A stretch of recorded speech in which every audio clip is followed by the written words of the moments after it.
Good afternoon, everyone. We're just getting started here. This is day 2 of CalGEM's online data virtual workshops. For those of you that tuned in yesterday, I wanted to make sure you understood that today is going to cover the same information that we covered yesterday. Tomorrow's event will cover the same thing as well. We did 3 separate events to give as many different people with scheduling limitations as many possible chances to interact with us live to answer your questions. Now, even if you can't watch these live, you can still catch a recorded version of yesterday's presentation, and you can always submit questions by email, which we'll get back to as soon as we can. My name is Jacob Roper, and I'm the Assistant Director for Communications at the Department of Conservation. We know your time is valuable, and so we designed these presentations to be brief but informative and cover the broad strokes of data available through CalGEM's resources. While I only joined the department a few months ago, I know that many of you have followed and made use of WellSTAR since 2018. Now, WellSTAR was built to be a data repository and a business tool first to help CalGEM with its regulatory responsibilities. It has a public interface that is enormously powerful, but it's not always the easiest thing to use. The team at the Department of Conservation, as well as CalGEM, created 2 other tools with public access being the primary goal. Those tools, if we could jump a slide, please. Those tools are the Well Finder and the WellSTAR Data Dashboard, and they'll each get their own presentation later this morning. Now, just a quick couple comments. WellSTAR continues to evolve, and the Department of Conservation, as well as CalGEM, continue to look at how the system could be improved. And the more we help the public understand its uses and its assets, the closer we can get to driving solutions that answer questions that are unanswered and meet unmet needs. I think that you'll find these presentations very helpful. Again, as a new staff member of the department myself, I still have an enormous amount to learn about this system. We have set some time aside at the end for questions and answers. Please understand that some questions may take a bit longer than others due to their complexity, but don't wait for the end of a presentation to submit your question. If you have a question right away, feel free to jump into the chat and start asking your questions.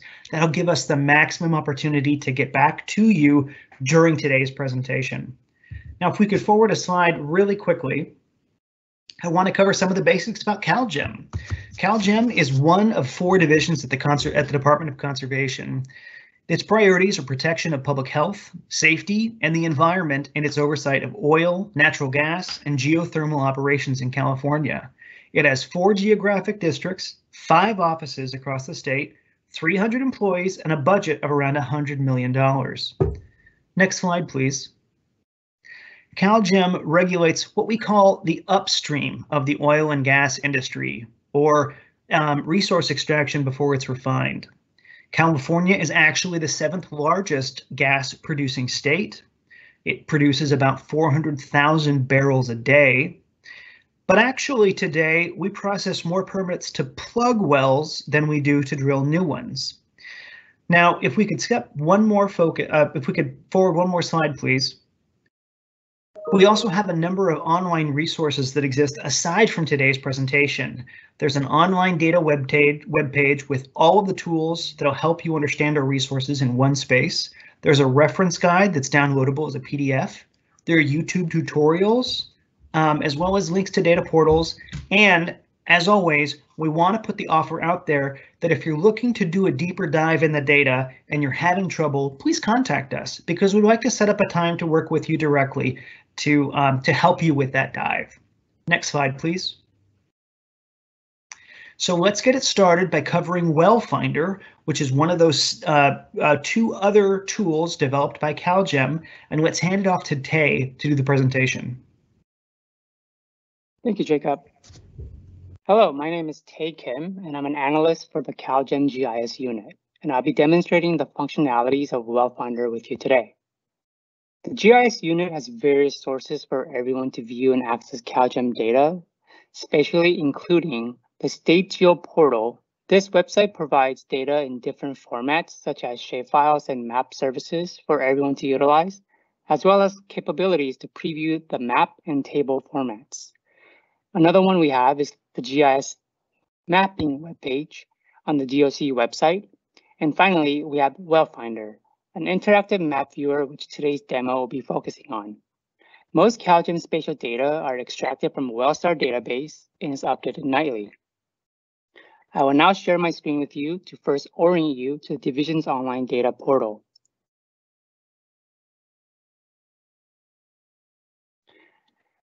Everything that you will learn about today can be found through the CalGEM webpage called Online Data. When you are on the Department of Conservation's website, you can go to the Division's drop-down and go to the oil, gas, and geothermal. Once you click on it, you'll be greeted with this website, and from here, you can go to the left-hand side to Online Data. Here you can see a long list of available resources, and I want to point out that the reference guide is linked as one of the first items. Later in the demo, you will see the dashboard and WellSTAR, and I'm going to go over the WellFinder with you today. All these applications can be found right here on the Online Data webpage.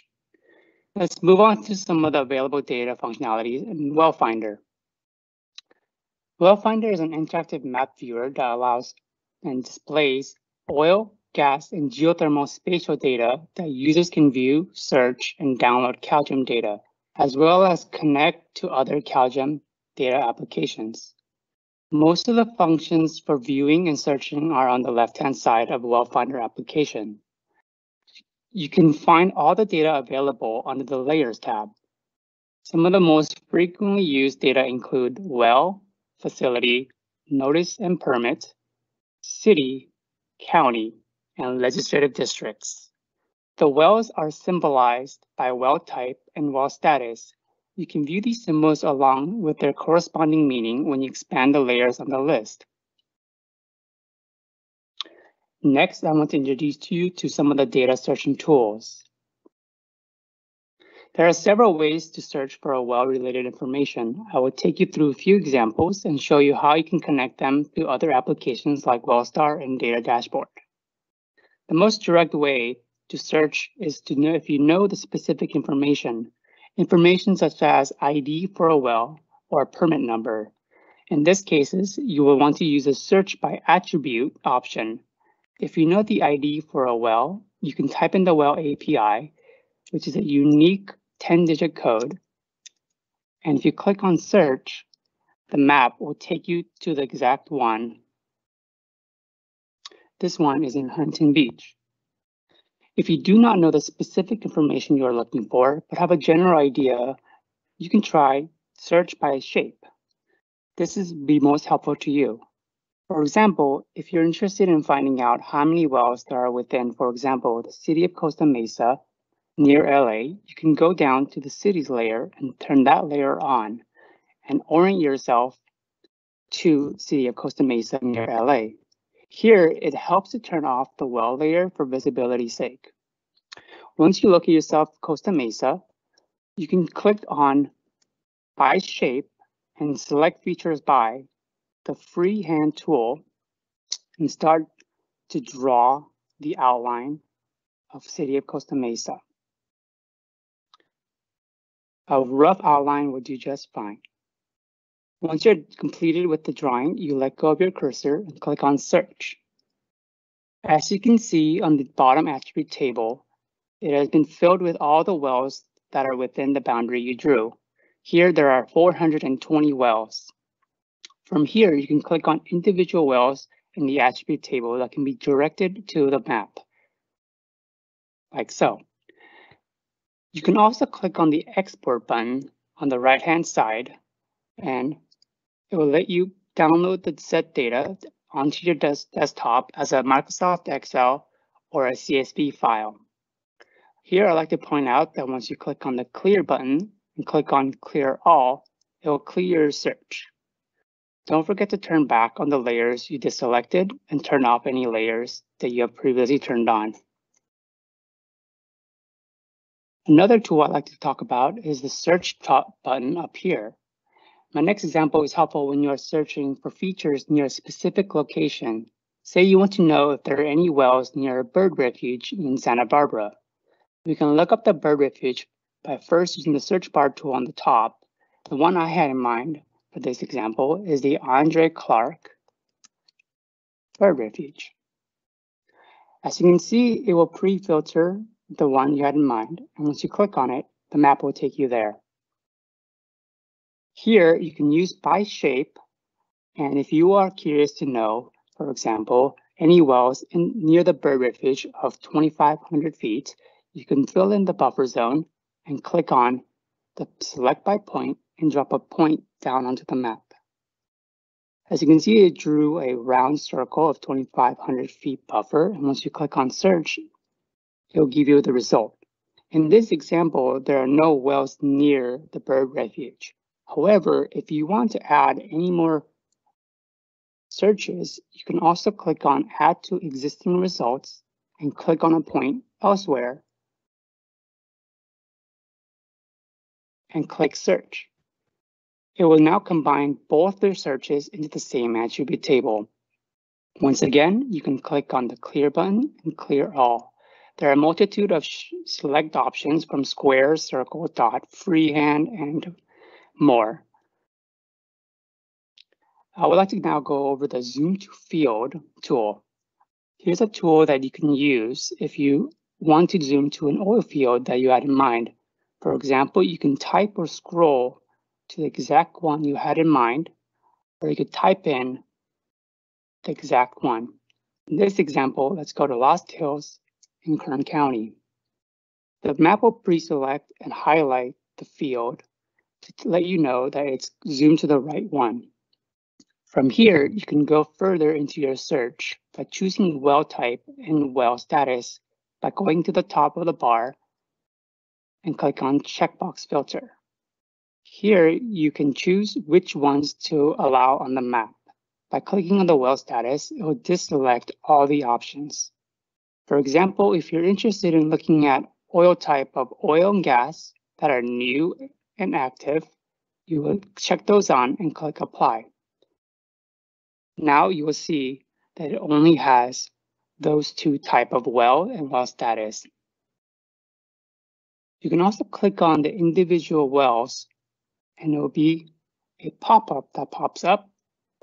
And here you will see a general information regarding each well. For example, you see the well API, the well lease name, the well number, well status, well type, and the operator.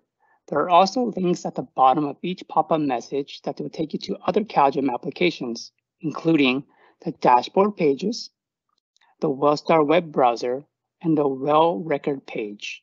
When you click on any of these links, you'll get a new browser tab onto your computer. You will see the other applications being demonstrated later. Lastly, I would like to go over the measurement tool. And the measurement tool will allow you to calculate the distance in the measurement of your choice by clicking on a place on the map and an ending point. As you can see, it will calculate the distance, but can also do an area calculation. There is a PDF document on the DOC website documenting most of the functionalities that I showed you today. You can always refer to that reference guide document. If you have any other questions or suggestions on the data access or WellFinder functionalities, please let us know. This concludes my demonstration of WellFinder. I will now hand it back to Jacob.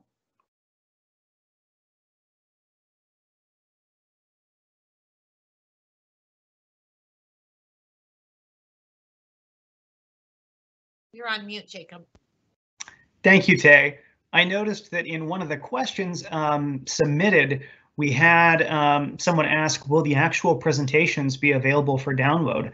I don't know if we've made the decision to do that, but if you'll email our transparency officer, Christina Jimenez, her email will show at the end of this presentation. I'm sure she would be happy to share those with you.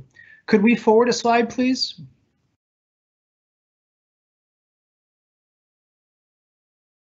Oh, we already did. Thank you. Next up is our WellSTAR Data Dashboard, and I'm going to hand it off to Abby. Thank you, Jacob. Good afternoon, everyone. My name is Abi Ajayi. I'm an engineering geologist with CalGEM. Today, I'll be demonstrating and talking about the data dashboard. Can we go to the next slide, please? So a brief description about the dashboard. As Jacob mentioned earlier, the dashboard was created to facilitate public access to WellSTAR data. So that means that the dashboard extracts information from the WellSTAR record keeping. Also, one thing we'd like you to be aware of is that the dashboard is compatible with major web browser, and the dashboard was released in November of 2020. So I'm going to go ahead and start my demonstration. And the demonstration will focus on the data visualization, featuring capability, and other interactive functions within the dashboard.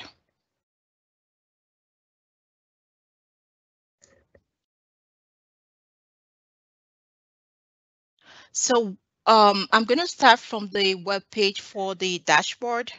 So once you get into the online data, you select the dashboard, you get into the data dashboard page. What you have in the first few paragraphs is just going over some of the things I just described. And also we do have a link that will take you into the WellSTAR web page and also to the Well Finder web page. On the web page, we have information in case you do have inquiries or you have issues with the dashboard. You can always email this email address that is on this web page. We do ask that you state in your subject that it's a WellSTAR dashboard inquiry. And the reason being that we do get a lot of tickets. We just want to ensure that we are directing your ticket to the right group. And also there's a phone number you can call also. There's a data disclaimer just to let you know that, most of our data contains third parties data and just to explain the kind of data we have. And then we do have the link to the dashboard at at the end of the page. So I'll select the dashboard. And once it opens, you see the data disclaimer again. We expect that you will read the disclaimer. And then also we do have information about reasonable accommodation.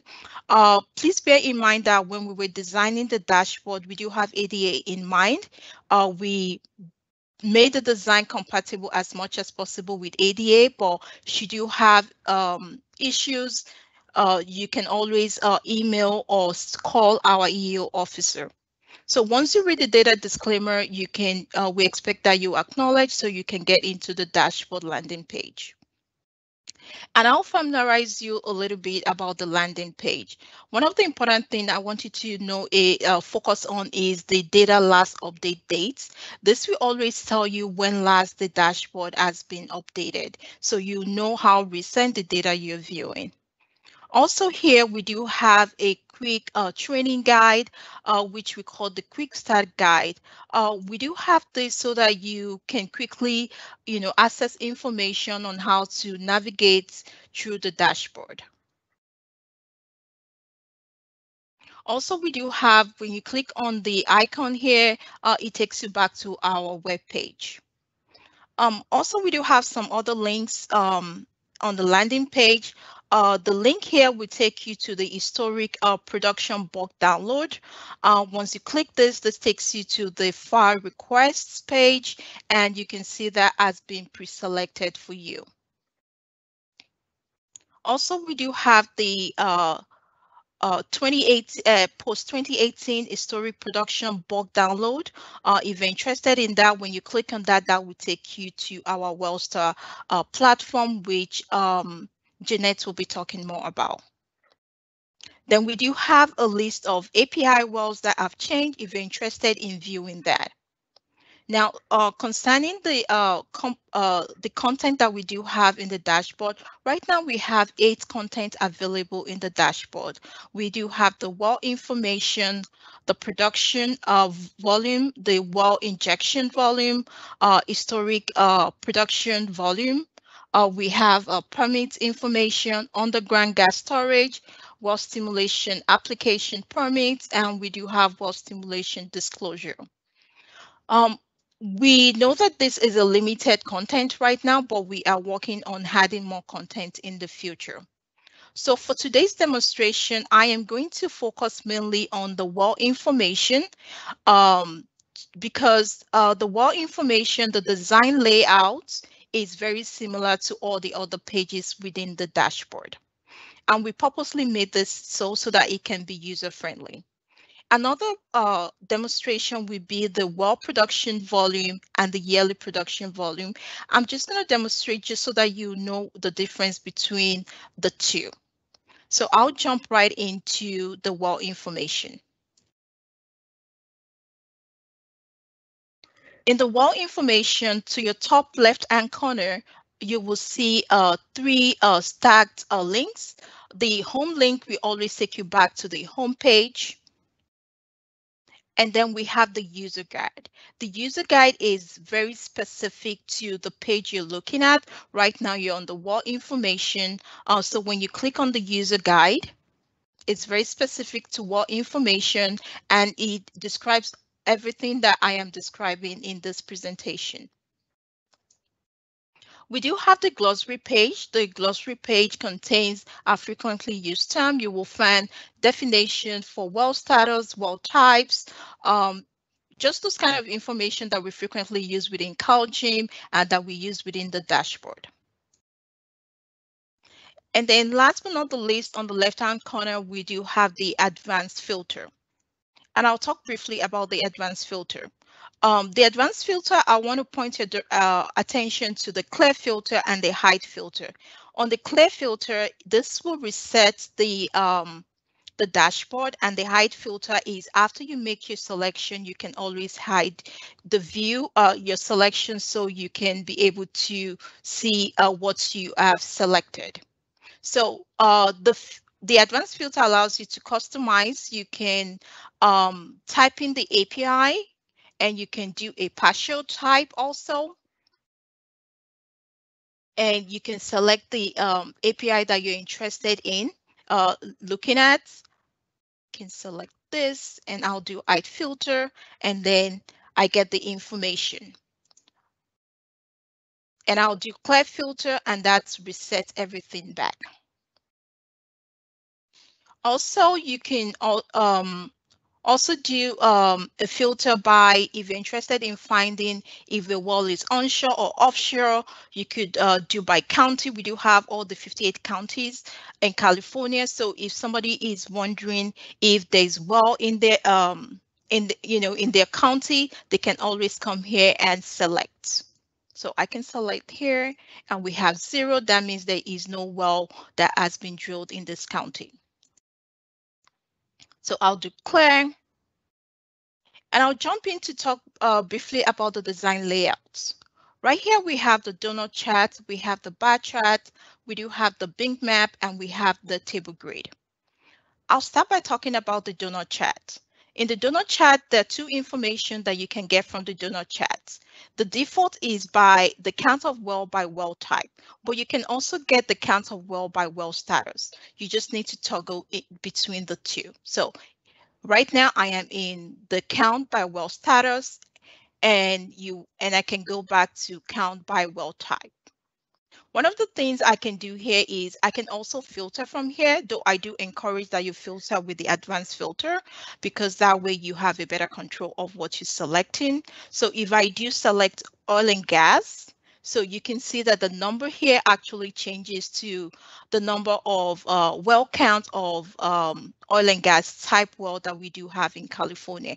And also you will note that as we're making the changes, all the other grid and map and the bar chart also is being modified.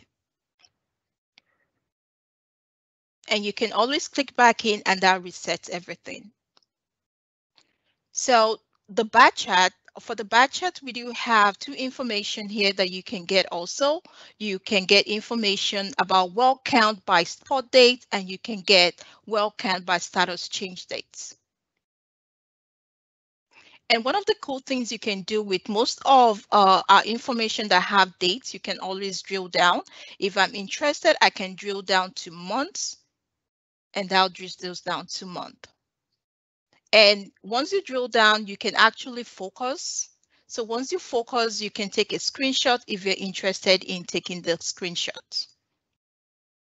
Another thing you can do is you can select, I can select June and wanted to show the data as a data point as a table. So once I do show data as a point as a table, that also populates here for me. And you can always go back to the reports.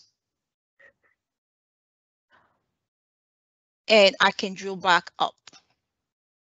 Then I quickly talk about the table grid. We do have the Bing map, but for you to get more information about our maps, we do have link to WellFinder, which Tay just described to you.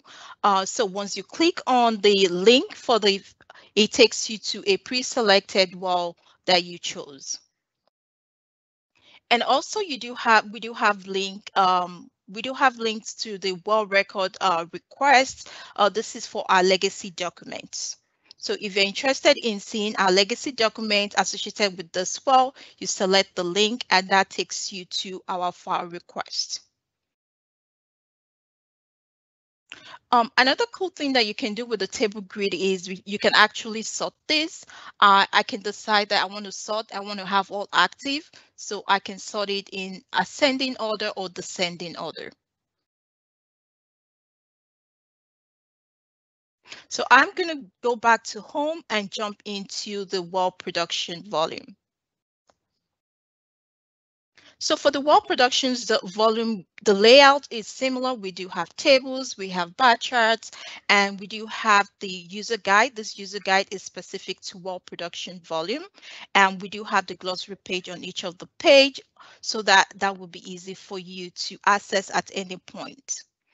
The advanced filter here, we only have the last 3 years being populated here because we are populating the production on the monthly basis. So you can make a selection by month and by year. And also you can also make selection if you want to look at whether the production volume was estimated or it was reported. You can also do your search by field. Let's say I am interested to see, let's say Los Angeles County, and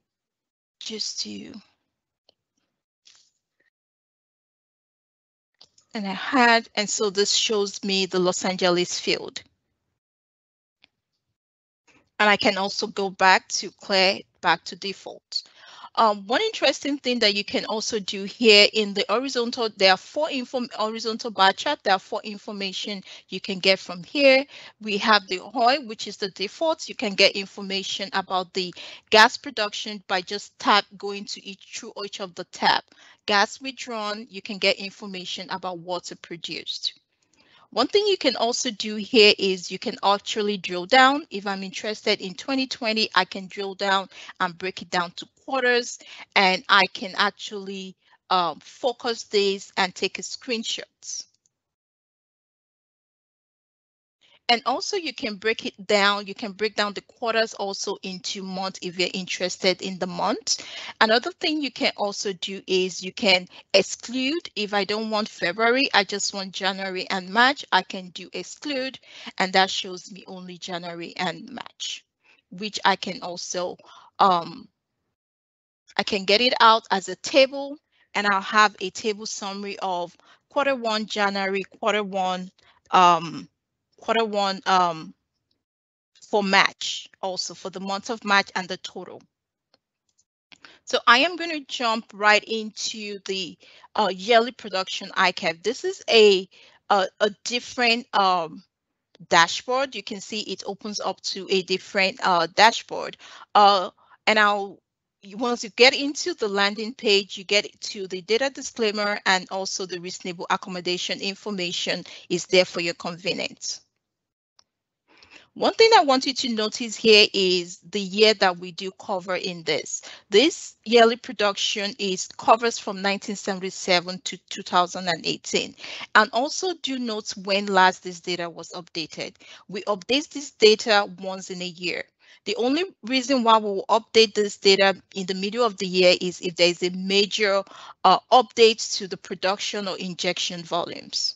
Also, we do have links to the Get Started page, and we do have links to the historic production bulk data that I mentioned earlier. So I am going to jump into the content that we have here, the well production volume, well injection volume, production summary, and field production. For the well production, it's very similar to the one I showed you earlier. The only difference is you will only be able to search by year. So you can see when you select the filter, it's only by year. You don't have the option to select by month. And I can also do my filter also here. I can select 1977 and that filters and give me a summation of 1977 production. You do have access to the four information: oil produced, gas withdrawn, and water produced. And I'll go back to home and I'll quickly show you the production summary. The production summary is just for you to see the trend in gas production, in oil production, or in gas production. And the last content that I would like to show you is the field production. Here you can view the production by oil field or by gas field. And you can see the summation. We're just showing this in different formats. This is the table grid, and this is the donut, and this is the bar charts. Here you can select, you can make your selection, you can do multiple selection of years. I can do, I'm interested in 1980 to 1981. I can be interested in a particular field. Let me use Lost Hill.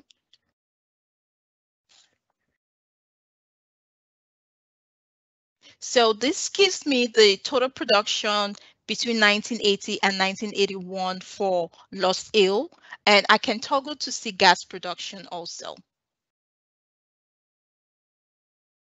So this concludes the demonstration for the dashboard, and I am going to hand over to Jacob.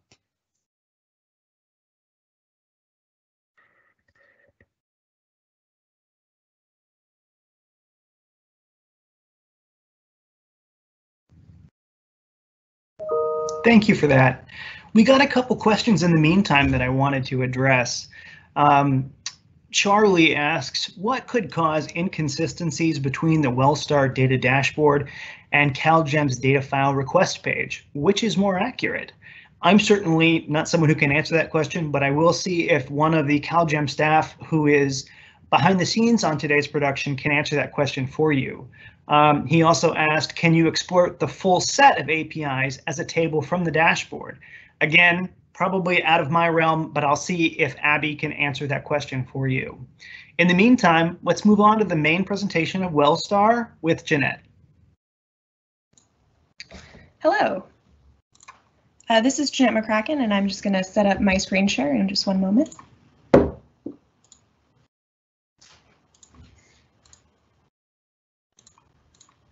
Alrighty, so I wanted to start somewhere familiar. This is the DOC CalGEM landing page, and I'm sure a lot of you have visited this page before.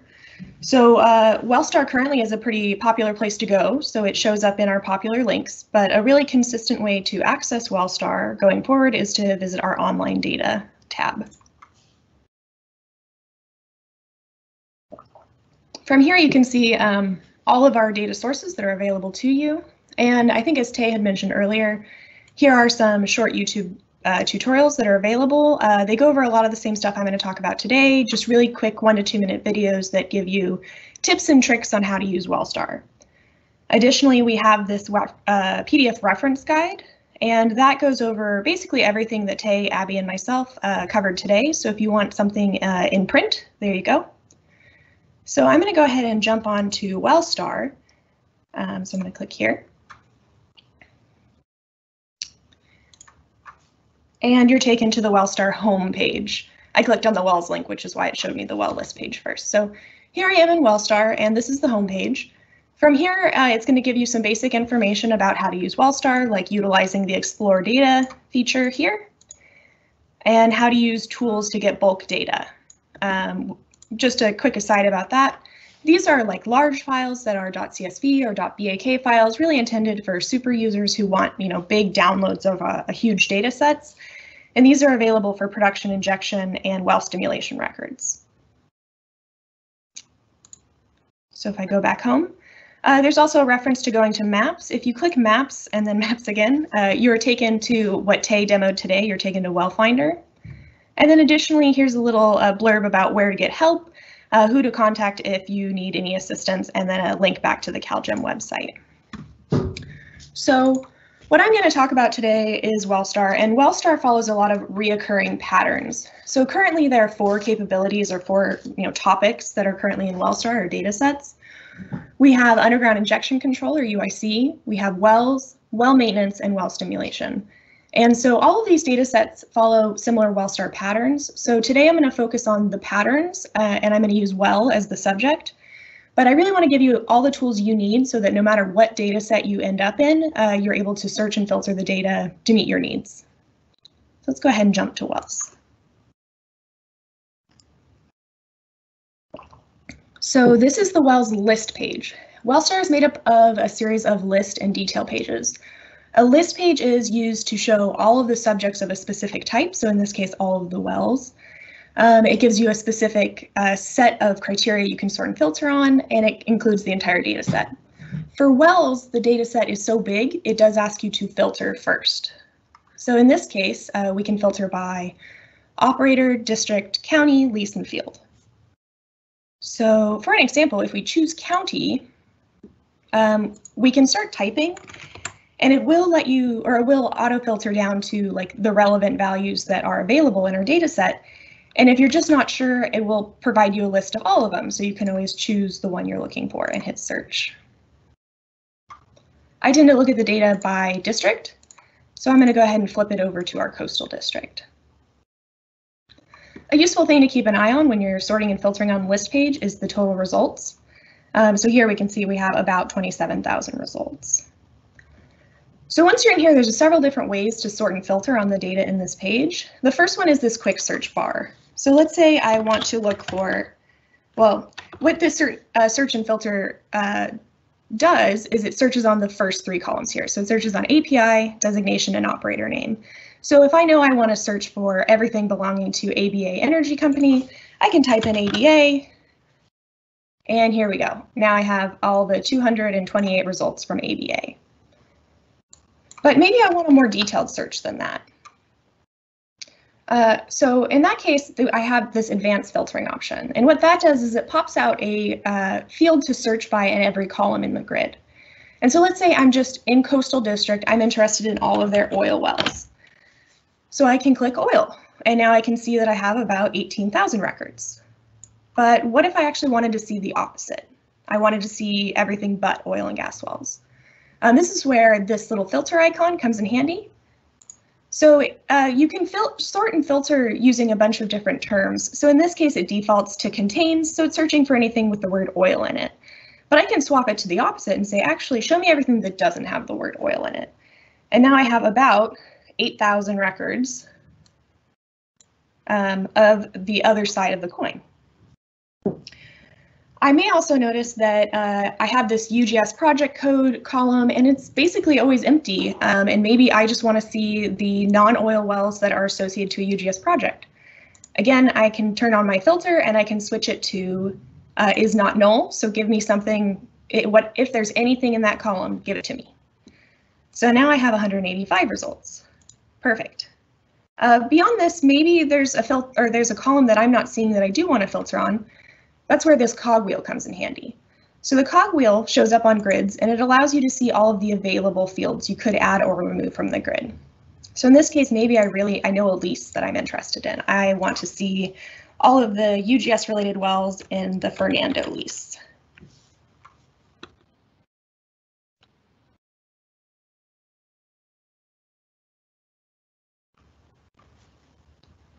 It's thinking. Here we go. So now I have 22 results. So I've applied a lot of filters, but each one has just kind of one criteria per column, and maybe there's more I want to do with this data set than I can do currently in WellSTAR. That's where you can go Actions, Export to Excel, and it'll give me these 22 results that I previously filtered, and it'll also include every single column that is in the grid. And there we go.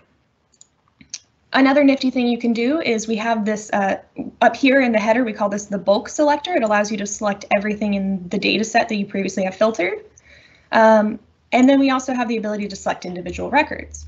What you're selecting here is which wells you would want to have a view on a map. So if you do that and you click view on a map, that will take you to Well Finder with the 3 wells that you've selected or the data set you've selected pre-filtered. You can see the 3 wells are here in Well Finder.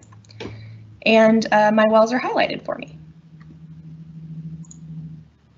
So I've applied a bunch of filters just to make sure I'm starting with a fresh data set for the next part. I'm going to go ahead and refresh. That's always a good practice. If your numbers aren't showing up correct, that's a good thing to do, is just refresh and start over.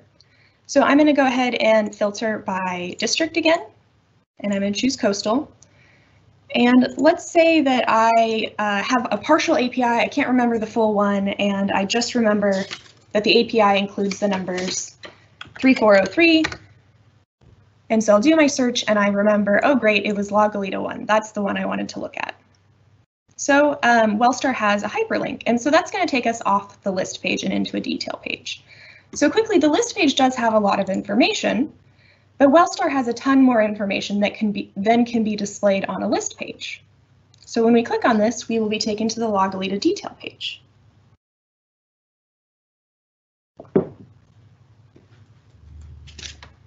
It's thinking about it.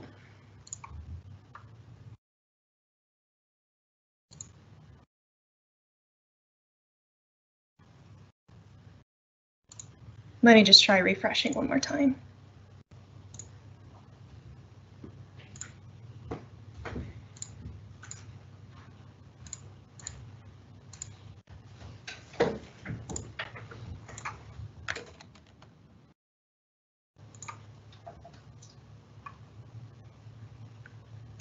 You know, this always happens during demos. Abby, would you mind screen sharing this well for me, and then I will tell you where to click? Sure. Okay, one moment while we switch over to Abby.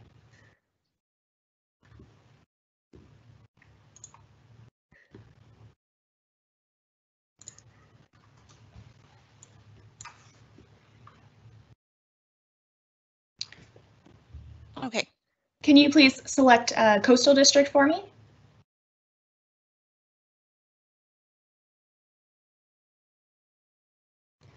And advanced filtering on the API 3403.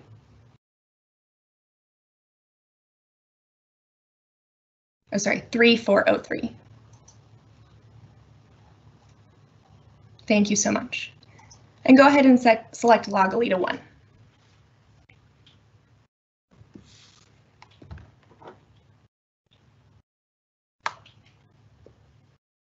And would you mind zooming in a little bit for me, Abby? Thank you so much. So what we're looking at now is the well detail page. And so this is defaulted to the summary view. And when you're on the summary view, this has basic information about the location, well construction, and history of the well. Abby, if you start scrolling down for me. And if you would just keep going down until you see the formation zones. So this well was kind of an interesting one. It was reabandoned after a failed test. So go ahead and keep scrolling for me. All right, so go ahead and click the arrow next to zones of significance. This is another reoccurring pattern. Whenever you see this arrow, it means that there's additional views that are currently collapsed just for screen space. So you can always expand those. If we scroll down a little bit further, you can see additional well construction information, and there's a lot of nested information here. So if you click on the well bore 00, Abby, and click the arrow, please. And then you can even click an arrow below that. So if you want to click the cement plug one, or really any of them, you can see there's a lot of additional nested information available for you in a digital format. There we go. Perfect. And if you scroll all the way back up to the top, and you click that Actions button, you'll see that you have the option to export this page to Excel if you want to keep a copy of this, and then you can also view it on a map, which will take you to WellFinder with this view or with this well pre-selected, but we're not going to do that right now. Right now we're on the summary view, and so we do have the ability to view a lot of other information about this well. So when you click summary, here's other information, and I'm not going to walk through all of them, but I'm going to read them out, and then I'm going to stop on a couple of them just to give some additional information. So we have summary, which we've already talked about, production injection, tests, permits, underground injection control, associated facilities, ownership history, violations, incidents, inspections, idle well, well maintenance, documents, and events. So you can see there's a ton of information available. So Abby, go ahead and go to violations for me, please. Thank you. So here we are on the violation grid. So if we're still in the context of Log-O-Lita 1, so these are the violations that have been issued against Log-O-Lita 1 in WellSTAR. We can see some basic information about these. They're resolved, that they had a remedy due date and the corrective action. But maybe I want additional information. This grid follows the same rules as the list page. So yeah, if you hit the cogwheel, maybe you want to know what regulation was cited for this violation. So you can go ahead and click there and add that to the grid. You could also add the observed date, because maybe you want to know when this happened or when our engineer saw it in the field. Thank you, Abby. After that, if you switch it from violations and go to documents for me. Perfect. So WellSTAR has kind of 3 sets of documents to talk about. The first one is the file request server. So what this does, if you click this link, it takes you outside of WellSTAR and to the file request server, pre-filtered to the well you're in context of, in this case, Goleta 1. After that, I think there was a question about this in chat. Yeah, you can go ahead and go back to the well detail. We have the documents that are relating to the well since WellSTAR went live. So these are all the documents that have been uploaded into WellSTAR. You can see in this data set we have 41 files that are currently in there. So this is another opportunity to use advanced filtering. So if you click advanced filtering and you know you're looking for a file name that includes the word surface, perfect. You can go ahead and click that JPEG there, Abby. And you can get a look at this picture that was taken by our field engineer in the field when they were doing a surface inspection.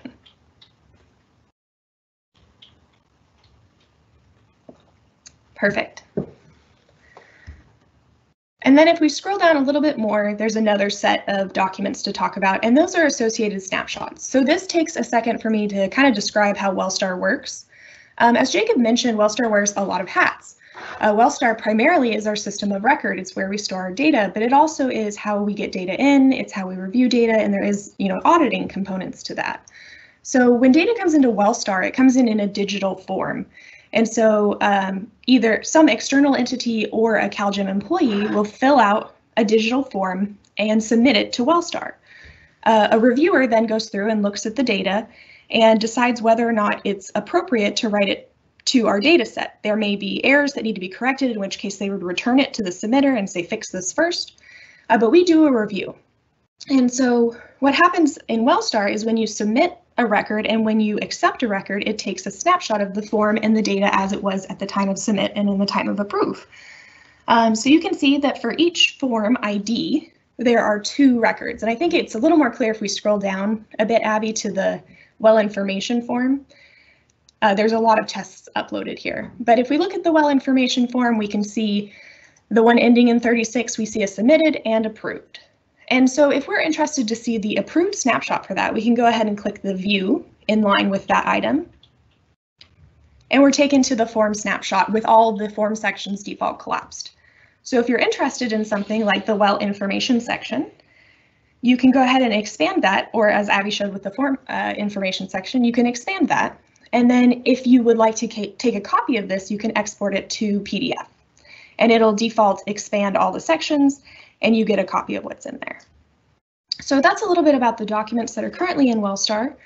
I do want to say, this is all about the reoccurring patterns of WellSTAR. And so just to kind of show you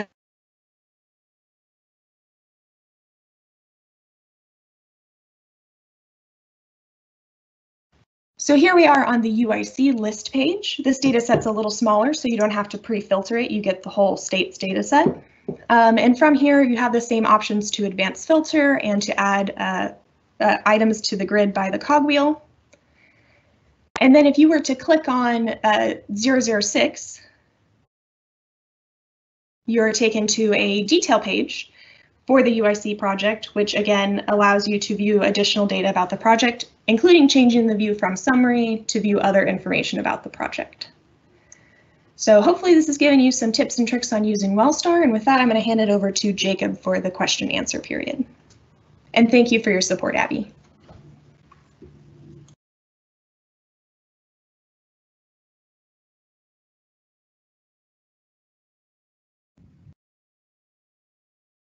Yeah, thank you for that. I have to say that was some really amazing teamwork there, Abby, so well done.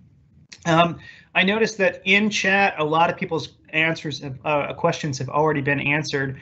One person wrote on the question I asked earlier about, I'm sorry, I'm mixing two up here.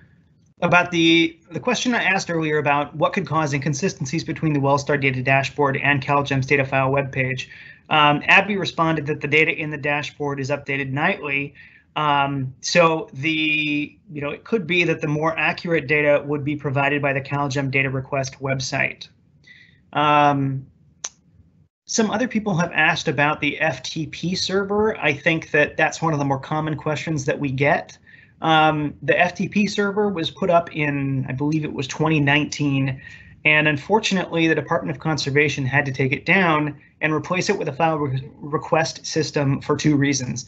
First of all, the server didn't meet security standards, and secondly, the server didn't meet ADA standards as well. And both state agencies that govern those areas of law told us that the site needed to come down. That's why we put the file request system in. We've gotten plenty of feedback from folks letting us know that it's not perfect. Some people have had issues with accessing the data, particularly the very, very big files. That's something we continue to look at and find a better solution for going forward. And please keep in touch with us on that. I'm just flipping through another of these questions right now. One person asked, if you want to see documents linked to a well after 2018, current and back to 2018, not legacy, how would you do that? Jeanette, would you be able to answer that question? Yes, I can. So if something was uploaded to WellSTAR, if you go to that subject's detail page, you can change the view to documents, and then you'll get a view of all the documents that have been uploaded and any form snapshots associated to that subject since WellSTAR went live. Thank you. And Abby, there's another question on the dashboard. On the WellSTAR Data Dashboard under permits, what are the definitions of these categories? Denied, active, permitted, and canceled. Could you help me understand that? Yeah, so active would be that the permit was accepted and it was approved. And the same thing with permitted, that means the permit has been accepted or approved. Denied is that we did not approve those the permits, maybe because there's some things missing or maybe there's some issues, so the application will be denied. And canceled is maybe they could decide, operators could decide that they are not going ahead with the drill plan. So they will request to cancel, or when a permit, because permit is valid for 2 years. If the permit has been sitting in for 2 years and nothing has been done by the operator, WellSTAR automatically cancel those permits. Okay, thank you. Another person asked, will you be adding information on the status of UIC applications? I was wondering if Banky could help us with that one. Yes, I can. So currently in WellSTAR, there's a field that captures the status of a UIC application. So if you go to the UIC list page, there is a column that says status, and that captures the status of the project. So it will either show if it's active, or if it's been rescinded, or if it's been suspended, it will capture it. Thank you. Another person writes, the file request server, at least via Wells record search, appears to have a file size limit of less than 25 megabytes. Oh shoot, pardon me for a moment.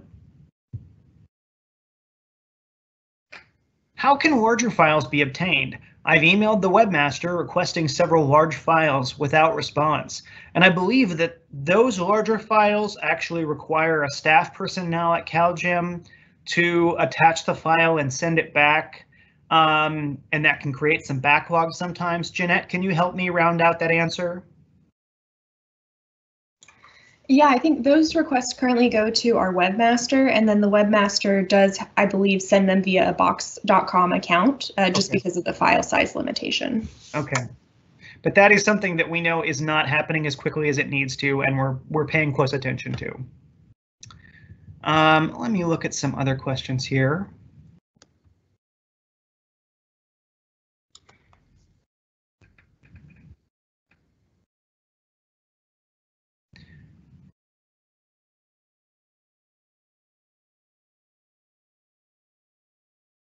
This, I think, might be another Jeanette question. Is there a way to cull all current NOVs into a database? And is there info about orders in WellSTAR that are public right now? So public right now, no. There is, like you saw, you can see subject-specific violations at this time. Any request for like a large aggregated set of violations would have to come through PAO, I think. Mm-hmm. In the case of orders, there isn't an intention to have those in WellSTAR as far as I understand it. I believe that we will continue posting those to our DOC webpage and maintaining records of those there.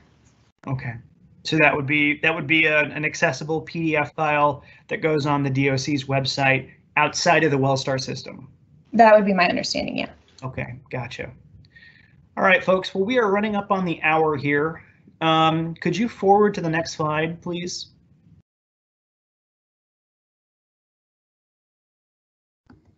So I just want to remind you once again, we have an online data web page that offers more resources, as well as a reference guide that can be downloaded as a PDF and YouTube tutorials on WellSTAR.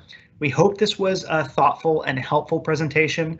As I said at the beginning, WellSTAR and its related services continue to evolve. We in no way believe that they are perfect, and we are constantly looking for ways to improve their service, and we're looking for feedback from you to help us on that road.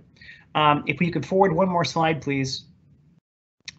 I just want to say thank you, and we have the email there for our transparency officer in CalGEM. Please send her any follow-up questions that you have or any feedback about the event. Again, yesterday's event was recorded and will be available on DOC's website if you're not able to catch one of them live. The next event will be held tomorrow, I believe at 12:30, but don't hold me to that. You'd need to double check the times on our website. Thank you everyone for joining. Take care.